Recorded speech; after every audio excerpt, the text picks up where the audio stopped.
Hello and welcome everyone. Happy Friday. It's Meredith. I'm here with our message for July 8th, 2022.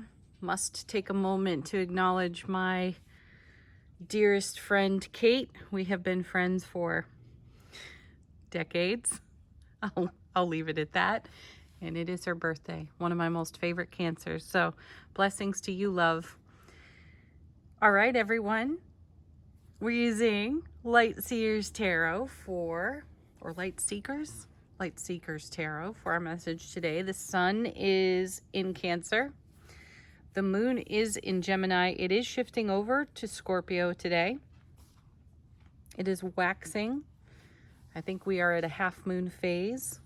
And yeah, Neptune and Saturn remain retrograde. I keep threatening to do and making the most of the retrograde reading, and I will. So continue to be on the lookout for that. It's coming. All right, let's get into our cards. What's going on in the energy atmosphere for us today? Our first two. We start with the Queen of Swords. I love this queen. She has such a reputation, though. Tarot has stereotyped her. She is considered the bitter, cold, divorced, or widowed woman in tarot. Right? Ugh. I really see her as all heart, though. And she and the king both are masterful about the overwatch of their realms and making decisions for the greater good, the highest and greatest outcome, the upgraded frequency. And that means that not everyone will be satisfied with the decisions made by the king or the queen here. So here we are in our divine feminine, holding the Ace of Swords, the sword of truth, clarity, everlasting strength. And she has a very focused posture here. And the card that comes with her, Nine of Cups. Well, if you are going to take a focused posture and hold the sword of truth, clarity, and everlasting strength, you do want to be looking at a Nine of Cups, don't you? So this is how we are on overwatch for our life experience, for our sphere of influence, for our foundation, our broadcast, how we are broadcasting our energy in the world. And if our focus is on the Nine of Cups, we are then focused on fulfillment, dreams coming true, wishes being fulfilled. Now, I always take a moment when we see the Nine of Cups to explain, to share my perspective on this card, because this card, Nine of Cups, is spoken of so whimsically in tarot, as if some fairy godmother just descended, waved a wand, and said, voila, your dream is coming true. This card is really, it's a significant demonstration of the investment on the emotional level in our feeling realm for the fulfillment in which we wish to live, to exist. And that takes a tremendous amount of presence and fortitude and endurance, right? So I don't gloss over the Nine of Cups. I celebrate this card because I understand personally what it is to have an uphill climb. And we all do.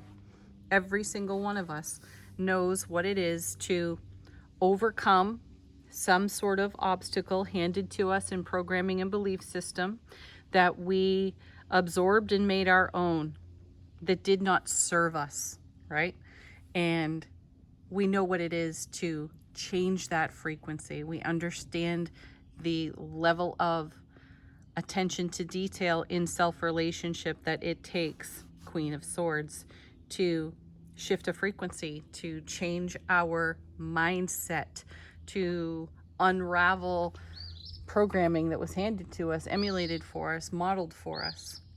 We've all had to recognize that we were the fish, not knowing that it was in water, right? You have to know something different to make a change. And that, for me, intuitively is the Nine of Cups. And look, she's even rising from the water.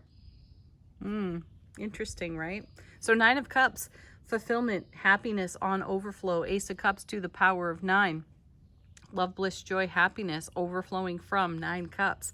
That is incredible. It's a beautiful gift. And it takes this kind of presence that we see here with this queen and a connection to one's heart space. This is why I love this queen and this king in tarot, because they are connected to their heart space. They may have to make a decision that feels less than favorable or not exactly ideal, or they'll have to deal with the BS that comes from the displeasure of others. However, their mindset, their heart set, their focus is on a 9 of Cups experience, life reality. Beautiful. Next. Yeah, right? There it is. 4 of Wands. Passion, creativity, chemistry. You know, we've seen Temperance a number of times over the past few days, and what's catching me here is that I just said chemistry with this card, and the chemistry is the alchemy. It is our chemistry with the universe that creates this passionate, fiery, stable, loving foundation on the 4 of Wands. And this card is no joke in tarot. It's a portal. It is absolutely upgrading frequency. And here we have a couple on the card. There's a beautiful divine union going on in the portal of the 4 Wands. This is also referred to as the 1111 card. So it's taking something through a portal to a new level of experience. The level of experience here, though, is coming through the overflow of the 9 of Cups and a firm choice to celebrate and live life this way. Choosing to be happy on purpose. It's not something that's happening at you or around you. And I have to insert here some potential thought patterns that we all have. I'll be happy when. That's limiting. That's saying it's conditional. My happiness is conditional. So when these conditions occur, then I will be happy.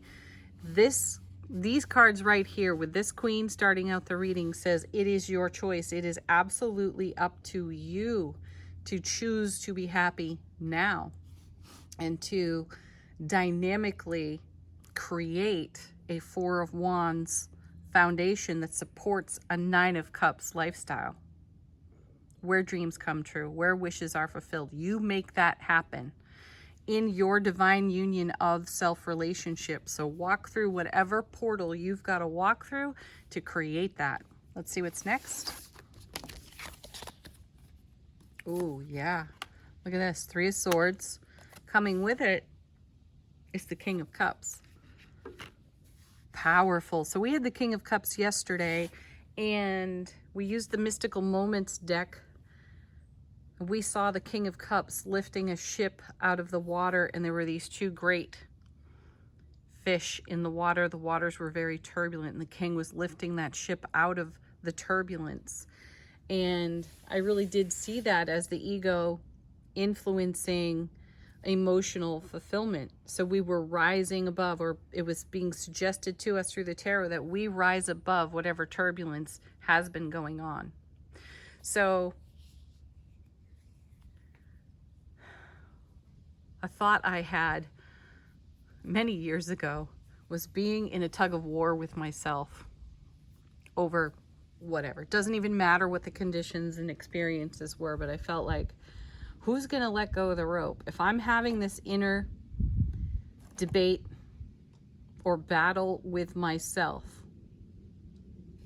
who's going to let go of the rope? Who's going to win? There were no winners there in the divine union of self-relationship. So I had to set down the energy and let go.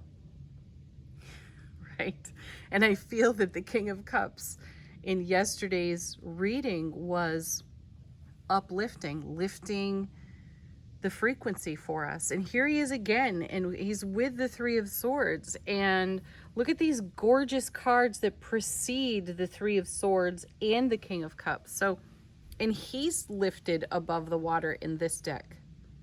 And look at the tears running out of this eye, the pain, loss, and sorrow of the past. This is something that we are beyond. Now, I feel that it is in our highest and greatest benefit to accept our Three of Swords, appreciate it even. Does not matter how many times you've come through those three swords. 1 time, 10 times, 100 times. There's something of value in those three swords. However, these swords are not meant to be an anchor, and I feel this is why we see our uplifted king here. We can anchor ourselves to pain, loss, and sorrow of the past, and that will continue to create our now in just that stream of energy. So what energy are you actually streaming for yourself at this time? Are you very attached to your Three of Swords? Do you even know if you are? Are you the fish in water, not knowing that your Three of Swords life experience is dictating your now because you've simply allowed it to? I feel the cards are challenging us here gently, lovingly, unconditionally to get a grip on our history and make way for understanding and allowing that feelings and emotions are temporary. They come and they go. Though if you want to live consistently on a foundation of happiness, Four of Wands, impassioned, creative, full of fire and zest and vim and vigor for life, right? You have to continue to choose happiness. Choose, make the decision, Queen of Swords, in brilliant clarity. So many of us end up anchored to a Three of Swords lifestyle from past painful experiences. What's it going to take for you to allow the Nine of Cups and the Four of Wands to be your now experience? What does that take? Do you need validation for your Three of Swords? If you do, step right up to the mirror and look into your own eyes, cry if you feel like it, and appreciate your journey. Its highs and its lows, because this all shapes the you of you. And where do you want to go? The world is your oyster. Oh, nice. And then there is the Eight of Cups. Beautiful card. So we have the 8 and the 9. We've got progression here in the reading. And this is the eclipse card in tarot, one of them anyway. The Eight of Cups has us moving from a fairly decent foundation to an even better one. See how the character on the card is walking through a doorway? A portal, perhaps, on the Four of Wands into greater happiness, an upgrade in frequency, moving into the light here. So recall that we had the partial solar, full lunar eclipses in the spring. That last one was in the sign of Scorpio, and it was deep. We continue to talk about it here on the channel. And the reason we're continuing to talk about it is because that particular eclipse is a slow burn. It's got a long burn. So the energies that we were exposed to in that last eclipse have quite the ripple effect. And that ripple effect is now encouraging us dynamically into our Nine of Cups, our Four of Wands. And we're doing this in the watery realm of our emotions. Look at all the cups here, 8 and 9. Beautiful energy. So we have more eclipses coming in the fall, October and November, and I think one of them happens in Scorpio. So I think we're going to have a great meeting of eclipse energy from spring to fall in the sign of Scorpio. It's just an intuitive feel that I have. So do the work now. Do the journey work now. You want to live in the Nine of Cups, you want to live in the Four of Wands, then get right with your Three of Swords and tell yourself the truth about your pain, loss, and sorrow of the past, and recognize that it has brought us gifts to draw upon. So we have perspective, we have contrast, and we have perspective to make new decisions, choices, Queen of Swords, about how we are going to exist in our sphere of influence on our foundation, and recognize that we have to pull the limits off our happiness. So if we catch ourselves speaking in a way like, I'll be happy when, life will get better when, recognize that that is conditional, and it is conditional upon a past experience that is anchoring you to an energy that does not serve your forward movement. Let's see what's on the bottom of the deck. This is how the universe is supporting us from behind the scenes, giving us a little bit of glimpse into what it's working on for us, in concert with us. And we have the Fool. I love this. Look at this. It's like we are the Eight of Cups character stepping through that portal onto, or through the 1111 portal on the Four of Wands, walking through into a fresh new perspective like the Fool. You know, another mention here, I do mention it frequently. The Fool is considered untried, untested, inexperienced, the beginning of tarot. The major arcana is the Fool's journey. And you know, when you get to the world, the last card of the major arcana, it resets back at the Fool. My question here is for us to consider, how many times has the Fool done this?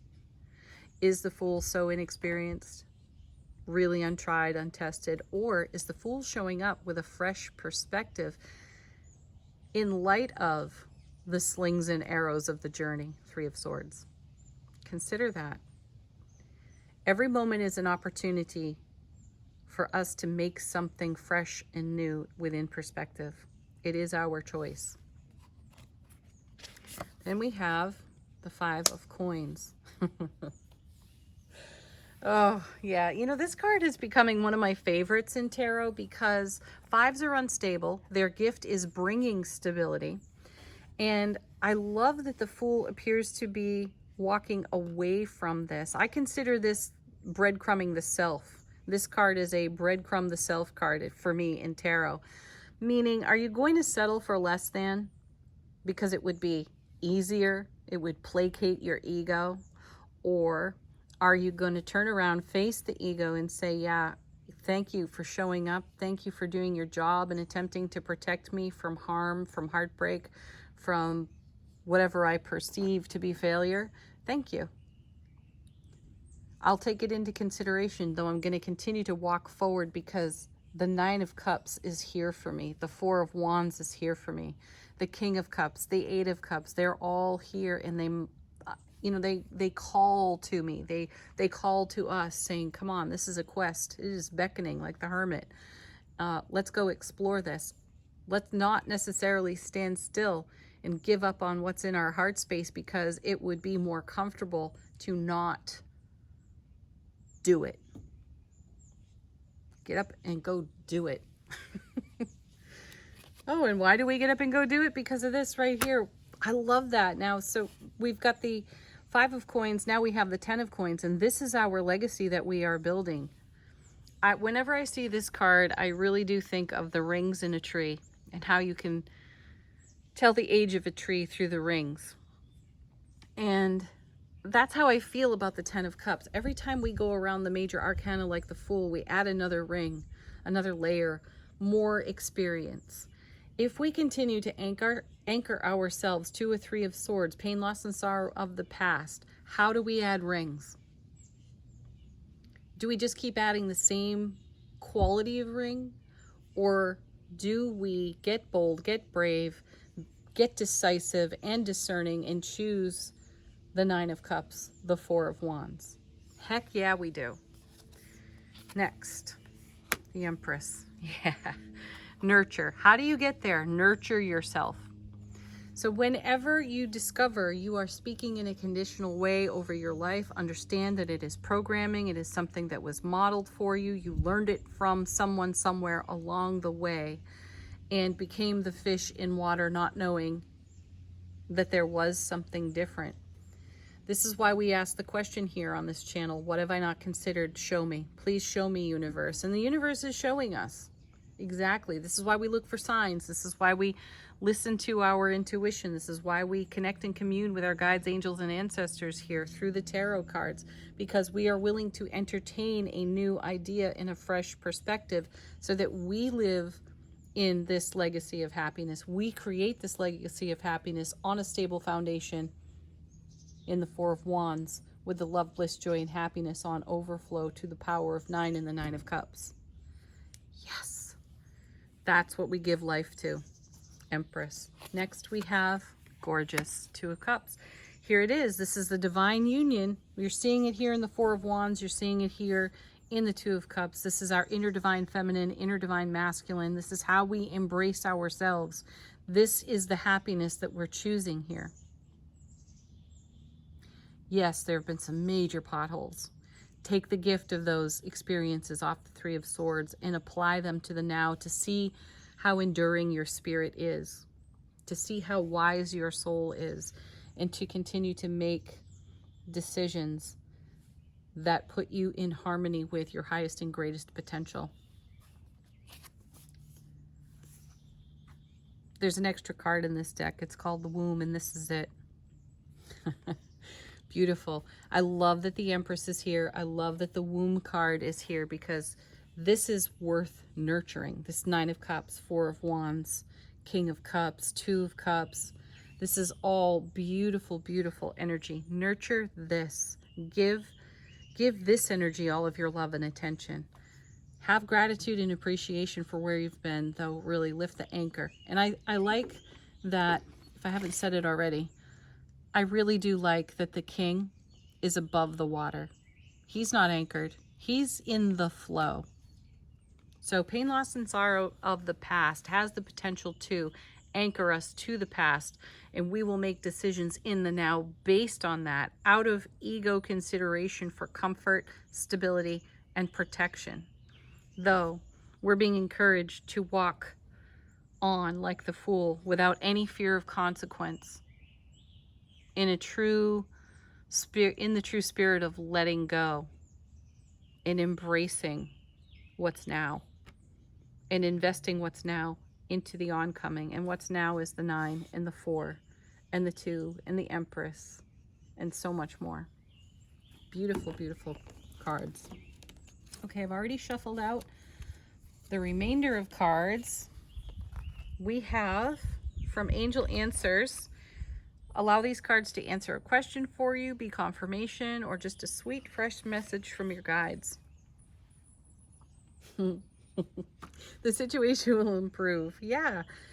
Three of Swords. The situation always improves. It really does. The opportunity for improvement is present at all times. So choose that. It's up to you. It absolutely is.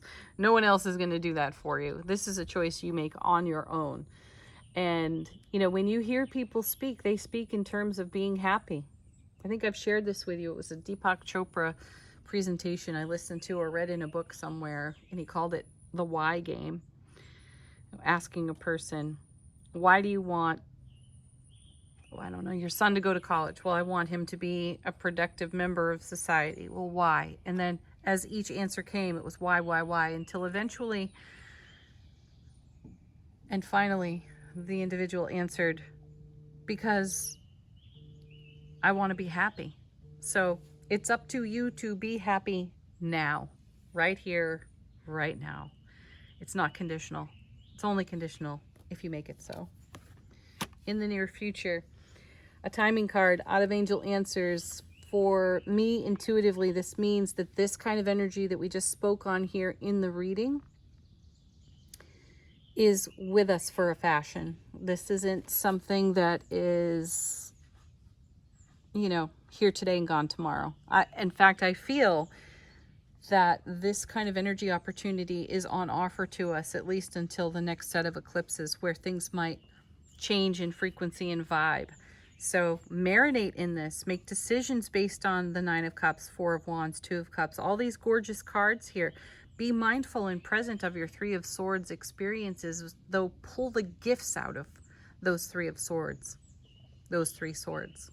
Pull the gifts out of them for, you know, see the contrast of it so you have a new and fresh perspective like the Fool. Then we have... What was that about happiness moments ago? It's your happy that makes the big change. Yes, it is. It's up to you. That is totally your choice. Coming from the Energy Oracle deck, a message from our soulful presence, we have, oh, the Angel of Love. Yeah. Be the love that you are. Be the love and light. Step through that gateway, that doorway within your own heart space. Show up like this, right? When you show up embraced and loved within self-relationship, this is how you will be met. Consider that. That's a message we've been getting for many, many days here in Tarot. From the Mermaid Oracle. Some final thoughts on the reading. Our first card is Truth. Yeah. Queen of Swords. Bringing brilliant clarity, everlasting strength, the sword of truth. I feel that we're revealing some truths to ourselves by taking a walk down memory lane. We've been talking about reminiscing and nostalgia for a few days here in the cards. And I feel that as we reminisce on prior experiences, the good, the bad, the fantastic, right? We're getting some perspective. We're seeing the truth. And I feel that, you know, we have a tendency to embellish our own story, even as we retell it to ourselves, because there's some drama in it and we're attached to it for some reason. Let's shift gears though and really get into the raw authenticity of our life experience. And again, pull the gift and the blessing out of whatever our Three of Swords could be. Drop the drama, drop the tale, drop the artistic license you may have taken with your own story, and see the nuts and bolts of it and understand how to take that energy through temperance. We've seen temperance for many days. Take it through temperance and run it through some alchemy and create a whole new chemistry of joy and happiness. Coming with, look at this. And love is the answer. You might wonder, you might ask, how do I really do that? Love is the answer to all things. Upgrade energy. Go to your heart space. Go to your heart space. Be the love and the light that you are. That'll change your frequency in a nanosecond. Last card, message from an animal spirit oracle deck that I can't quite remember the name of. White Stag, Protector. Wow, what a gorgeous card. You are an old soul. Your best friend is nature. Use your intuition to take you where you want to go. Awaken to the powerful force within you. You are meant to create blessings with your magic. Yes, do that. Choose it. Thanks for being here, everyone. Have a beautiful Friday. Peace, love, joy, and happiness. Namaste.